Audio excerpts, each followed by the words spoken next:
welcome back to Nottingham, the 10th Mountain Storytellers event getting underway at 8:30. Joining us before the event starts, I've got Kim Fuller. She's going to be teaching yoga first thing, and then her mom, Sandy Fuller, who is going to be telling a story of sorts. Thank you both for being here today. Yeah, it's great to be here. So let's talk a little bit about the dynamic. So you both are involved with this event. You're teaching yoga.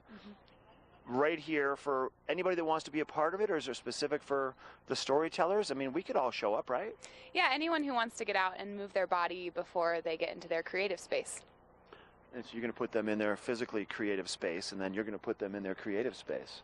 And you're telling stories, so you're part of this event. You live here, you're an author, you work at the Bookworm, and what's going to happen today? What's your plan? When do you go on the stage, and what's your story about? Well, what we're really doing is expanding this event to say that storytelling isn't just for kids, it's for all ages. So I'm really here to help adults figure out creative ways to tell stories with puppets, with music, just with interactive storytelling with kids. And so if there are any kids who show up, they'll get stories too.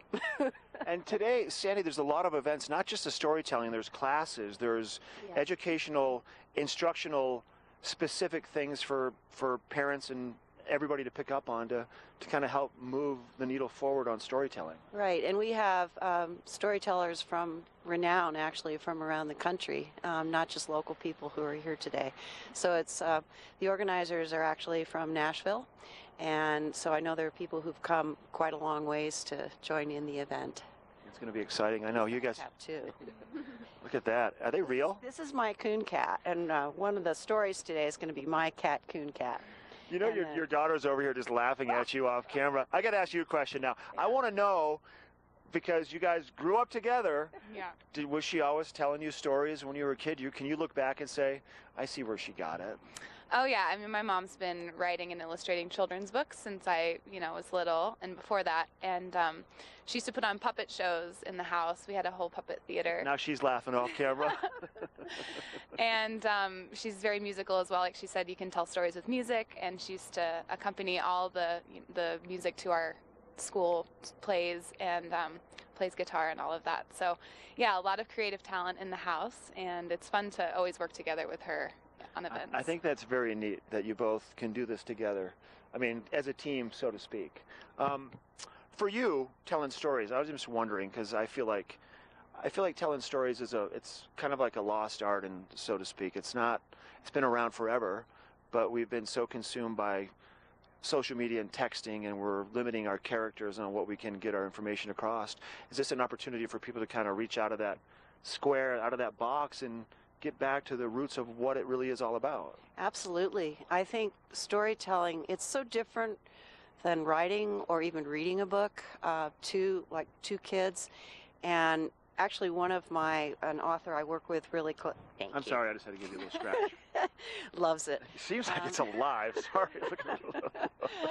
One of my authors who I work with closely is, he's actually a storyteller in Virginia.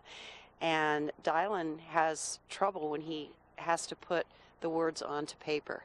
He's a natural, just live, but once he starts to write it down, it's tough. So it's a completely different art, and I think you're really right, Mark, that a lot of people don't ever try to do it anymore because it's pulling it out of your pocket, and we're so programmed these days that we don't do enough of that, I think. So. And I think you're going to find, like you said, that people that feel like they can tell a story, but to translate it onto paper or in a different format, it changes the dynamic. But something live where you're connecting, making eye contact with people really resonates well, and it sends a deeper message. Right. Yeah.